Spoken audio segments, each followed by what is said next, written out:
Hello. So 4 months I have been procrastinating making this video or any kind of video whatsoever. I'm usually a behind the scenes kind of person, and it doesn't seem though anymore. People don't read anymore, so while I prefer to write, it looks like everything has gone pretty much to video and social media, something that I am very, very unfamiliar with. I don't even have a Facebook. So I've been wanting to make this video for the same reason that any other ex-JW who is out there wants to make videos. It's kind of to share your story, hope that you can reach out and maybe be of some help to someone else, and basically just add to the band of people that are speaking out and who are coming together and who are choosing to not be afraid anymore. So my story is a little bit different in that I haven't been, well, with the exception, I did go to the Circuit Overseer's talk about a month ago. I had other intent, obviously, and but aside from that and one memorial about a decade ago, I haven't been stepped foot in a Kingdom Hall since 1991. Maybe 92. So it's been a very, very long time. Basically, my story is a little bit different in that I did get out before I was an adult. I didn't get baptized, but what a lot of people don't realize is that doesn't mean, unfortunately, that there's still a hole. There's still something, especially when that's all you knew growing up. There's still, your life and your views are still very, very, very much saturated with the things that you were raised with and the things that you were taught. So kind of a quick, I guess this video will just be kind of an intro video as to who I am and what my story is, how I got out. And I guess I'll just go from there and see what happens. So I was not necessarily born into the truth. I don't know why we still call it the truth. It's just a habit, but anyways, I wasn't necessarily born into it. My mother, I think, started studying when I was maybe a year. So basically, it's all I know. And if there was a Christmas during that first year, I have no memory of it. She got pulled in pretty quickly. She was in a pretty lousy marriage, and it definitely seems that if you listen to story after story, a lot of times if you're not born into being a witness, you usually end up, let's call it converting, when you're in the middle of a crisis, because people who are in crisis need hope, and Jehovah's Witnesses offer a lot of hope. In fact, their entire faith and basically getting people in is completely based on hope and what they can offer. So you're going to find that a lot of times that people who join, maybe they've had a death recently in the family, maybe an illness, divorce, drug addiction, any slew of things. I really think that if you surveyed, and that would be interesting if JW Survey did a survey on where people were at in their lives when they decided to become witnesses, if they were not actually born into it. So I'd just be curious. Anyhow, so she was in a pretty bad marriage and needed something, was looking for something, and Jehovah's Witnesses to her had the answer. So like I said, that's all I'd ever known. Now, she was married to my biological father at the time, who was not a witness, and I guess he studied for maybe 6 months, and he has too many vices, and I'm not saying they're bad vices. He just maybe overindulges in his vices a bit much. So they ended up separating. I think I was maybe 2. And the story definitely has influence from the Jehovah's Witnesses. I've heard the story from her and from him, and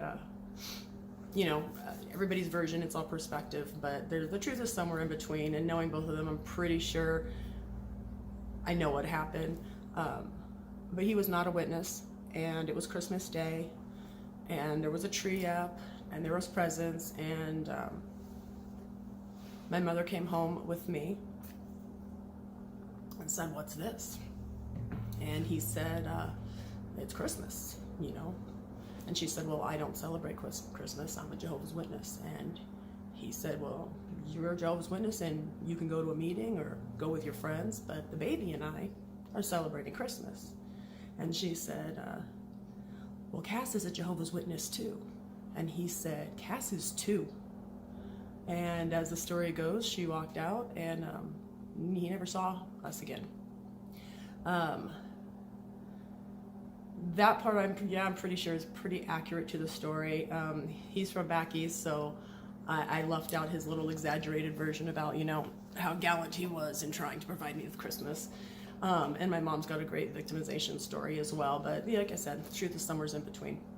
So yeah, my mom took off, and she was actually pregnant with my sister, and my sister was born, you know, shortly thereafter. We went into hiding from him. I wouldn't see him again until I was 15 years old. And of course, that's going to be linked with the witnesses as well.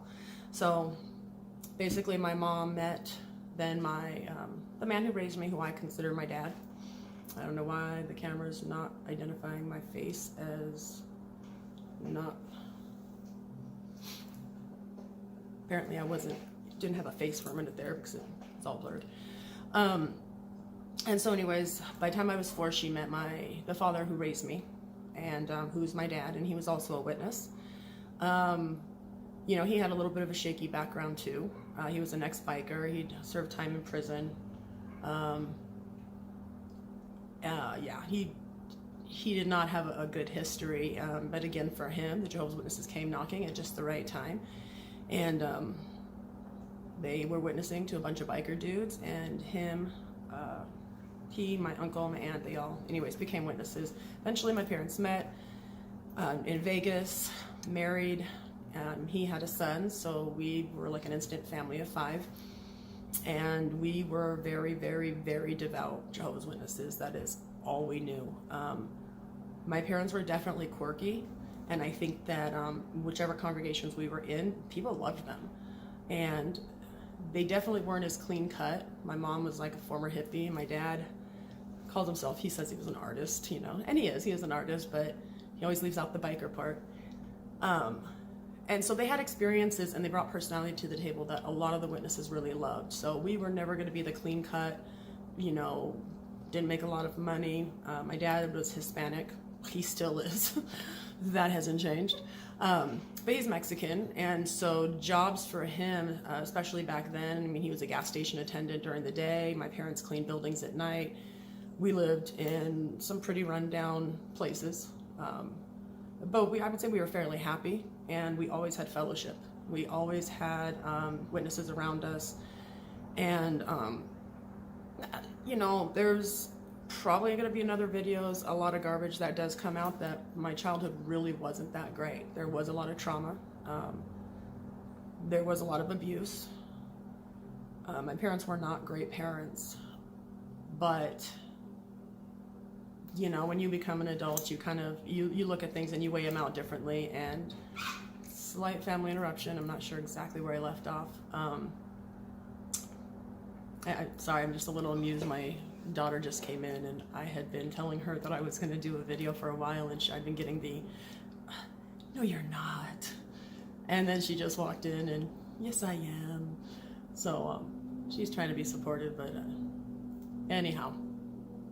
So I think my parents, because of their backgrounds, they tried harder, and they were very strict. I think I was mentioning that, you know, I did have a very, let's just say, very bumpy childhood. My parents just didn't know what they were doing. I think that's where I left off before I was interrupted. But anyhow, I think they worked harder. I feel like everything that other witnesses did, my parents tried to do 10 times more. So my mom would put in more time. And like I said, she was just completely, really, fully, completely immersed in everything that the witnesses believed.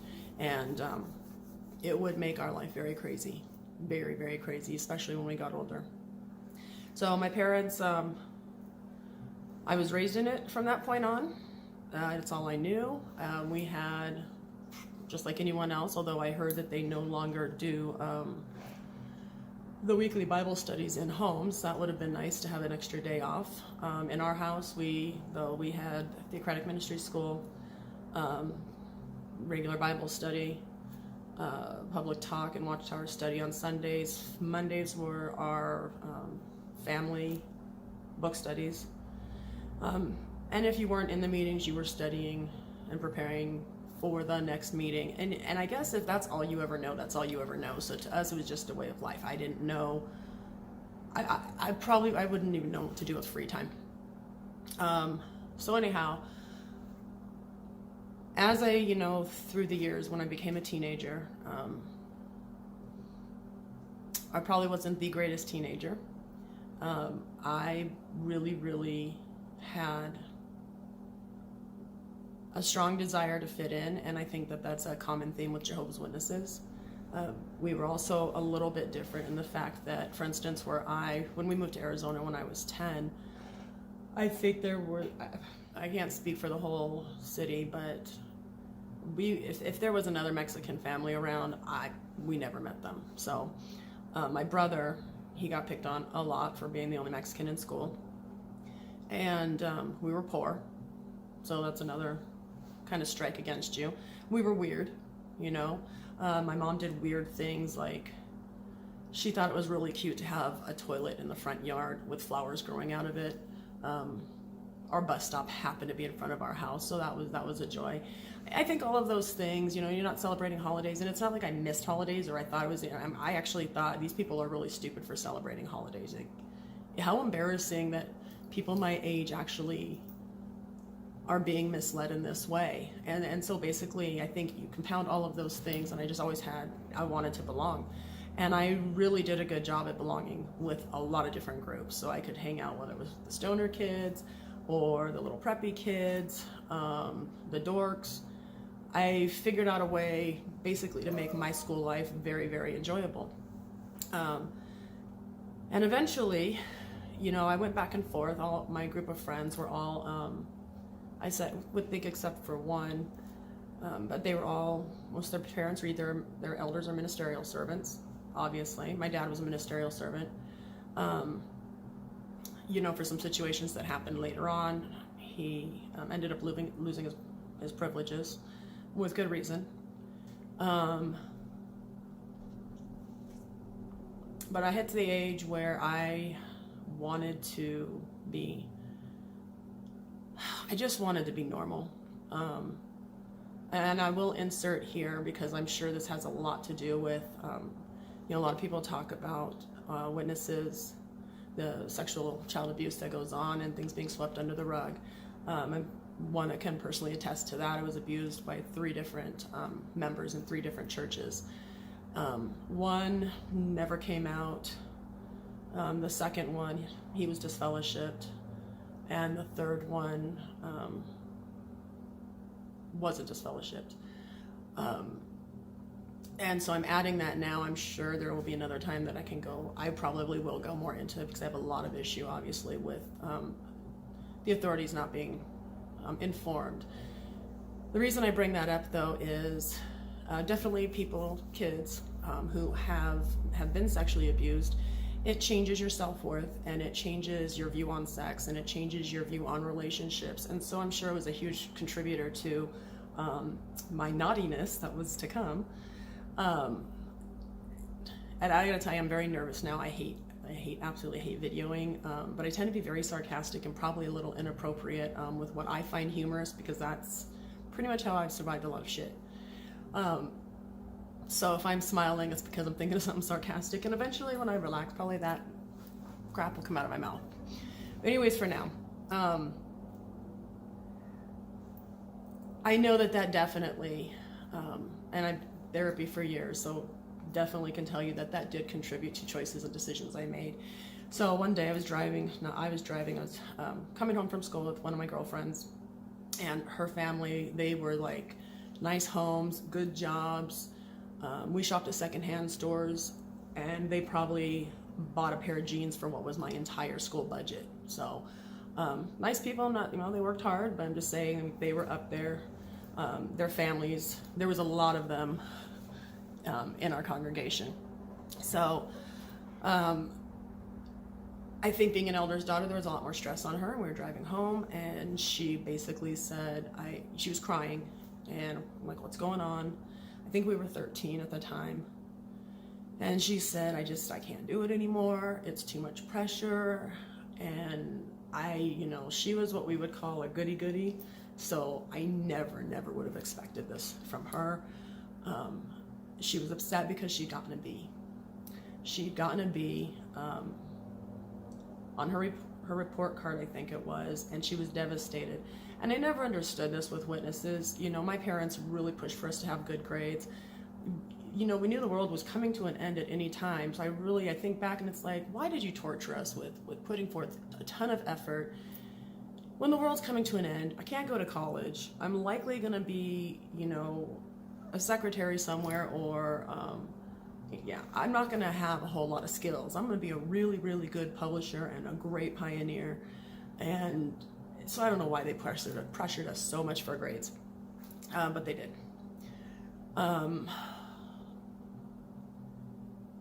So she's crying, and she's like, I can't, it's just too much pressure, and it's never going to be perfect, and I don't know what to do.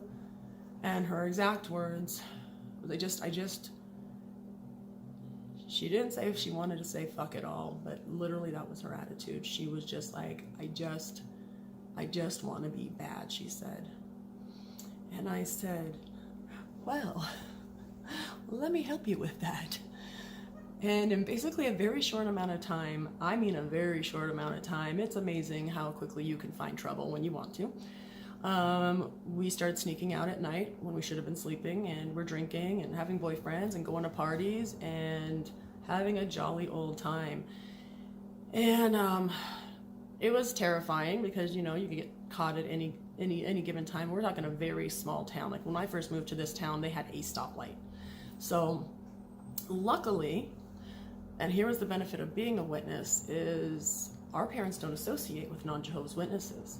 So there's nobody's parents are going to come and tell our parents what we're doing, because there's sometimes parents, when you're sneaking out, there's parents that allow drinking or whatever. So there was a little bit of a safety net that these worldly people were never going to go tell our parents. They didn't. If anybody found out, then there's no association there. So we kind of were a little bit safe. We were sneaking out for about a year, and I was kind of burnt out with it at the time. I think, it loses its shininess, and I was done, but I really didn't want to be the party pooper. Like,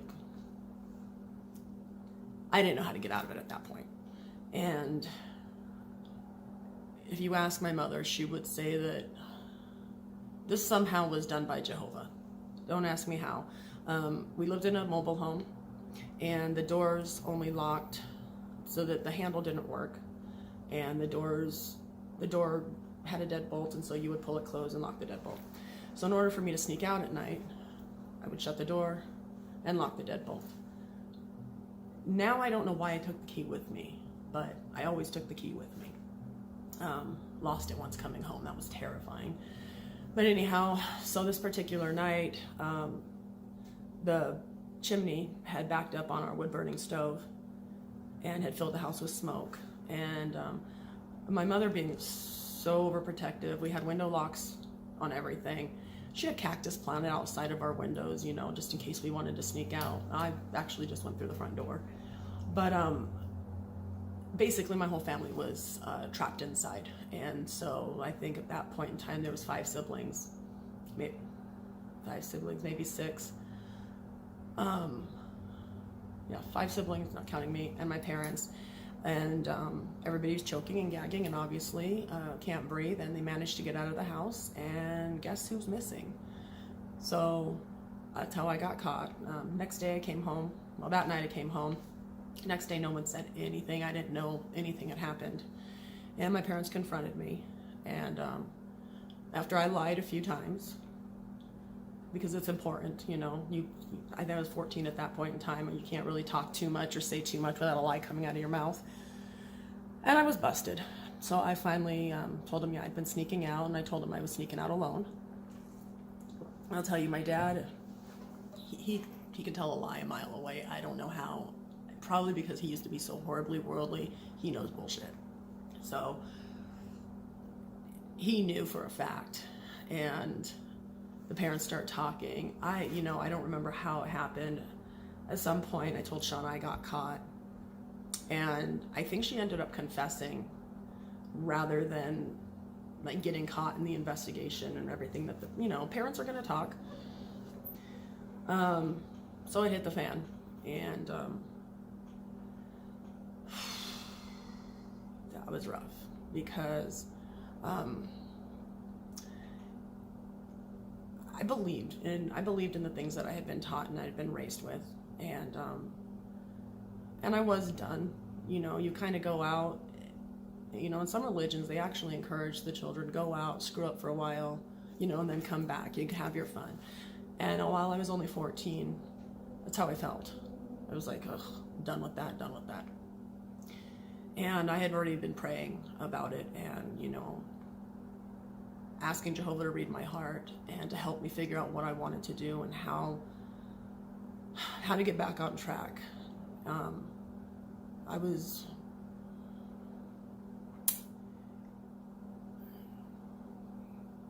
very, very, very repentant when they used that word, and I was. Now, things are a little bit different nowadays from what I understand. I guess from what I'm understanding now with the more modern beliefs is that just fellowshipping is the same. But now if somebody like chooses to leave or disassociates themselves, so the word disassociation is used differently. When I was a kid, people who were baptized and were not repentant got disfellowshipped, and people who were not baptized, so myself being an unbaptized publisher, then you would get disassociated. And a lot of people say and think, oh, you didn't get baptized, you dodged a bullet. Yeah, no, not so much. As just that's not the way it worked. Being disassociated, it's the same. You're announced as bad association. Your friends can't play with you anymore because nobody wants their kids to be around the bad association. I didn't stick around enough to know what was going to happen because my mom had already set in her head that so there's another thing that's different. So I was talking to some witnesses today because I do talk to the witnesses, and that's my way of unwitnessing with them. And they're doing they don't do that anymore, and like they think I have no idea, but she was saying that now, and I don't know if this is true or not. If any ex-Jehovah's Witnesses that are newly out can verify that unbaptized publishers don't go through committees, I guess. That wasn't the case back then. So I had my committee. My girlfriend, who was baptized, and an elder's daughter, she had her judicial committee. And they, of course, ask you very, very detailed questions. And I think by this point, because I'd been in committees before because of the sexual abuse, and I knew that these grown men were going to ask me ultimate details about what I had been doing, just like they asked when I was younger, what had I been doing, what had been done. So I was prepared for that, and I didn't go into great detail because I kind of felt at that point like it's just weird. This is where an inappropriate joke was going to come out, but I'm really uncomfortable with a 40-year-old man asking me at 14 whether or not I enjoyed sucking cock. I just feel like that's weird, and I felt it at the time, and so I didn't go into very, very great detail. It's just weird. So, anyways, they went through their speech and we talked, and I don't remember how long afterwards it was.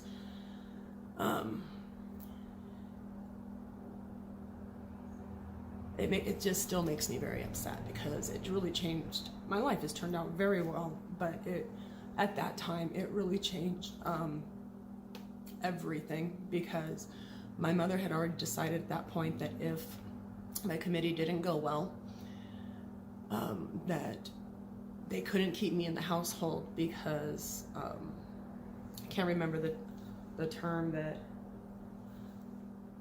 I can't remember the term. I talked to my biological father about this, but they couldn't have me in the household because they didn't want me tainting the other kids. And so the option was that if my committee didn't go well, that they were going to find my biological father, who at that point all I knew about him was that he was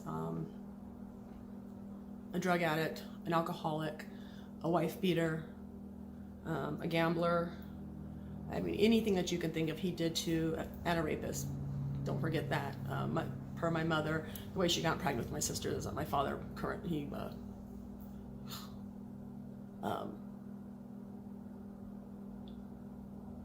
can't even think of the word. I think I just got emotionally overwhelmed for a second there. So he raped her regularly, and horribly.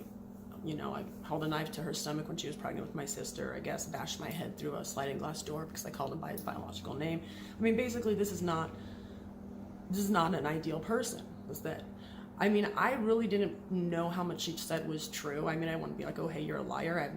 I believe that she went through a lot of garbage, but I didn't know how much was exaggerated, but it's still scary.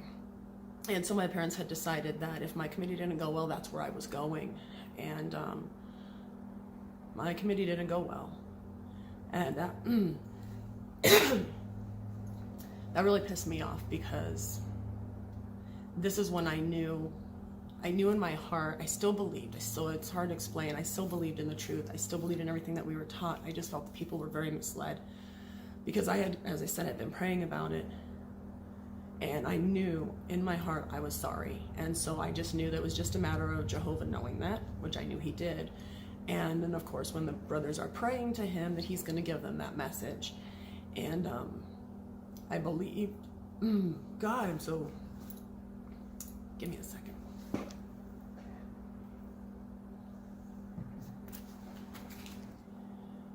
I guess my heart really goes out to my 14-year-old self, who really understood that she had done wrong and had already kind of planned on how she was going to redirect things. And I really, really had faith in the governing body. I really, really had faith in the elders.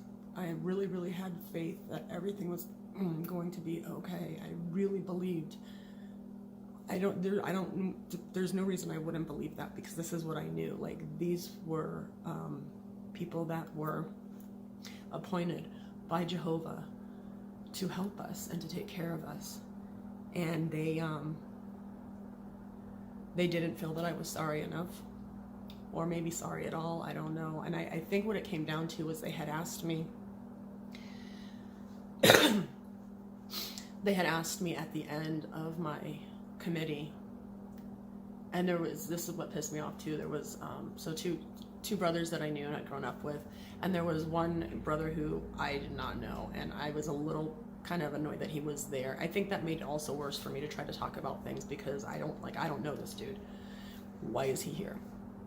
But they asked me at the end, are you going to do this again? And the fact is that I was really honest with them. I told them I don't plan on doing it again. I don't want to do it again, but I felt like to say, I will never do anything, brothers, ever again. I knew it was a lie. Like, I know it's hard to be a kid to begin with, and it is really hard to be a Jehovah's Witness kid. It's hard. And so I had told him that. I said, it's very hard. I said, there's times, I was just really, I guess, comfortable with being honest with him. I said, there's times that I am very tempted, because I want to be like other kids. Like, I want to know what it's like to have a boyfriend. I want to, be in the drama club. I want to, be doing the extracurricular writing activities and be on the newspaper. And some of those things I was allowed to do if it occurred during class, or during school hours. But there was just things, and I knew I wasn't going to make it like the rest of the time without ever making a mistake. And so I told him that my intent is is to literally be the best person that I can, but I can't sit here and promise you that I will never slip again, that I will never do anything. And I told him that, but I heartfelt said, but my goal is really to stay on track.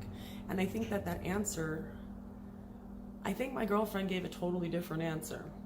I think she gave her probably the tears and the crying, and I was crying a little bit too, but I'm sure she was like hysterical. She had a whole family to worry about letting down, like her aunts and her uncles and her grandparents, everybody was in the congregation. So whatever she said, which I recently only a few months ago, when I never really, like I said, do social media or YouTube or anything. So I just recently even started paying attention to YouTube, probably 4 or 5 months ago. And it was not even related to this. I happened to stumble on that there was so much activity going on and so many people's lives still being destroyed, and it really just lit a fire under me. So I didn't know, but I know now that there's an elder's manual, and they basically go through these guidelines, and whatever she did per their manual worked, because she was baptized doing the same thing as me, got caught, and she did not get disfellowshipped. She had it turned out differently for her. They felt that I was not repentant, and that's when I knew in my heart, I was like, something's wrong here. Like, I knew I had given, like, I made the phone call to Jehovah. Jehovah should have, like, made the message over to them, and I know he's not making a mistake. And so there was like a crack for me. There was like a huge disconnect of something's wrong here. And I wasn't angry or anything about it. In fact, I was very cocky. I was like, you guys, basically, you do what you want with me. I don't know what to tell you. Like, I really put forth my best everything for the situation. And they announced at the hall that Cass is being disassociated and considered bad association, and they had given kind of a warning to the parents verbally that you want to, I don't remember the words they used, but basically like not good for, so I wasn't going to have friends anyhow if I'd stayed, but the reality is I didn't. My mom wasn't kidding. She made the phone call, tracked down my biological father, and a week later I was on a plane to Massachusetts.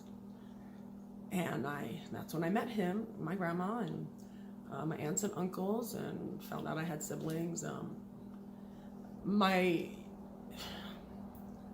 He wasn't as bad. I mean, there's a lot of truth in the things that my mother had said about him. You never in your right mind, even if everything she knew, if she believed everything that she had said, that's how indoctrinated these people are. Like, that in your world, this is the most horrible, horrific, bad person.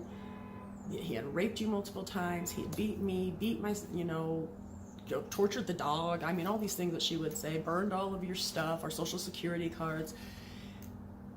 And because I made a very, very typical 14-year-old mistake, you're sending me to live with him so that I don't taint your Jehovah's Witness children, so that I don't get them onto the same track as me. I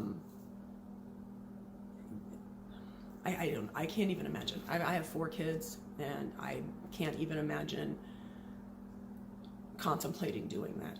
Lucky for me, it wasn't as bad as what she said, at least the version of that I had met. He had he did have a lot of bad qualities, a lot of weaknesses, we'll call them. But yeah, they could have did. If I was a different person, that could have been like the end of it for me, because I went back there and there was everything under the sun. I mean, that household offered me like alcohol, drugs, the community, and where I lived. It would have been like an open heyday for any kid who ever wanted to live the way Jehovah's Witnesses claim that all worldly people live, which, by the way, they don't. So the elders making that decision, my mother and my father too, making that decision, that could have changed the course of my entire life. And I guess in some ways it did. Luckily, I didn't end up getting involved into any of the things that were made available to me. I smoked a lot of weed, definitely.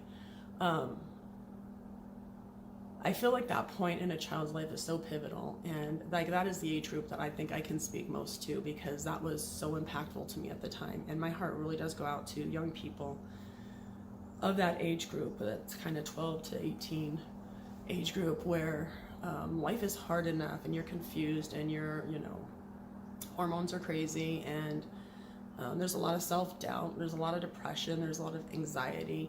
And when you compound that to a Jehovah's Witness kid with the beliefs and the expectations that are just not realistic, and it's just a recipe for disaster. And so, I don't know who may end up watching this, or if I'll even end up uploading it, but I do want to say to kids that are out there, like, not, and I guess even to adults, but who may still be in, when I even sneaking out with my girlfriend, we were now like immediately shooting up heroin, prostituting ourselves, joining gangs, having orgies. Mostly, just kidding, there were no orgies. Not at that time. Okay, just kidding, maybe. But anyhow, it's not the way that they paint. The world is not the way that it's painted. The world is not that way. I'm a worldly person. I raised worldly children who are all amazing adults, all in college, all with great jobs, no drug addicts. There's a lot of people out here that are not Jehovah's Witnesses that are really, really good people. In the same way, I absolutely abhor the Watchtower and Tract society.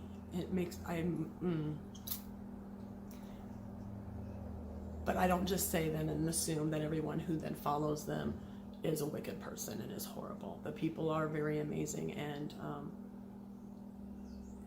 they're basically being, taught the same thing that I was taught, that my parents were taught, that my brothers and sisters were taught. And I think that there's a lot of people out there making a lot of videos, and there's a lot of different personality types and a lot of different styles and a lot of deliveries and a lot of presentations. And so, at first to me, I was like, what, there's a lot of people already, I'm just going to regurgitate what's already being said. So there's no sense in me, I don't know, I'll write some articles maybe. I do think it's a great idea to print out literature and leave it in doctors' offices, and I don't think I'd have the guts to ever leave them at the hall, but that's the thing. I left that all so long ago, and I think there's probably a lot of things that I will end up going into, if I keep making videos, but so I really actually wanted to keep this really short, too late. The end result of my story is that I stayed with my biological father for about a year, and he tried to get me to go to catechism, but I was like, I'm no. I already felt that the witnesses were still the truth. I really did. I just thought that they were extremely misguided. And I heard a lot in my congregation, which I think everybody heard, was like, well, in our congregation, we're a small town, and they make mistakes and they're imperfect, and we don't have the same knowledge as some of the big city elders, and so maybe they might make mistakes. And it was all happening in all of the congregations, so there was no, I basically was like, okay, it's just the people. There's something that's happened. Somehow the message has been missed, but I still felt in my heart that everything I had been taught, from my book of Bible stories to the Revelation book to Young People Ask, I felt it was all true.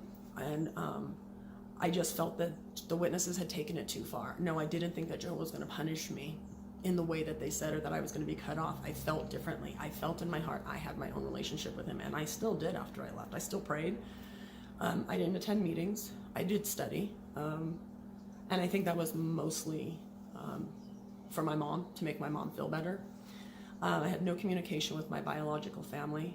When I left, as my stepdad, who I don't usually call him stepdad, but just to keep the story straight, when they were actually taking me to the airport to ship me off to my biological father, I had my suitcases in my hand, and my dad came up to me. My mom was taking me to the airport, so before I got in the car with her, he came up to me just, right up to my face, and I thought he's going to give me a hug and, mija, you know, it's okay. We love you. Hope you do better. I don't know what I thought he was going to say. What he did say was, I mean, his jaw. I'll never forget. He was so intent. And he said, so you're leaving? I said, yep. Because I was not going to show emotion to these people. I wasn't going to give them anything at this point in time. And he said, okay. You don't call us. You don't talk to us. You don't write letters. You don't get a hold of your mother. You don't call me. You don't talk to your siblings. We're done with you. And then he stepped aside and went into the house. And I dropped a lot of F-bombs in my head and said ditto. All right. My mom took me to the airport, and before I got on the plane, of course, those last 2 words that she said to me, remember Jehovah, Cass. Remember Jehovah. And so I was the last I didn't see her. Like, of course, there was no internet or anything at the time, so it wasn't like I could email my siblings. There's a lot of ways to communicate with people now, but so yeah, I didn't talk to any of my family. What I found out later was they never even mentioned me again. Like my brother, who was very close to me, he's significantly younger than I am. He still to this day will call me once in a while venting. And he woke up the next day and I was just gone. Like I was his parent. We had a very big family, and so sometimes older siblings take care of younger siblings, and he was mine. And he woke up and he was like, you were gone. That was it. Nobody said nothing. Everybody sat down at the table, and they didn't get questions asked. If he was like, well, where's Cassie? Where's, no, nothing. And so a year passed. Things got pretty bad with my biological father, and I did make that call to my mom, said I'm ready to come home, and she, gave me the list of what you're gonna do, and I did some of bullshit at that point in time. I mean, I'd been out in the world. I couldn't tell you I'm gonna follow everything. I just really needed to get out of the place that I was currently in. So I came back home, and they didn't let me go back to school. So I had, at that point, I had finished half of 9th grade. And they were afraid that if I went to school that, I'd get interested in boys, I would hang out with the wrong people. So that was it. That was the end of my education as a child. And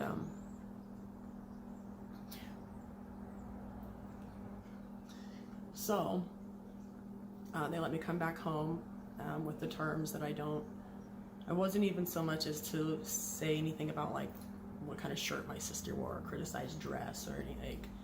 They just had some really laid out things. And my dad said, when I talked to which would be my stepdad, but my dad, he was okay with me going back to school. He basically was like, it's up to your mother.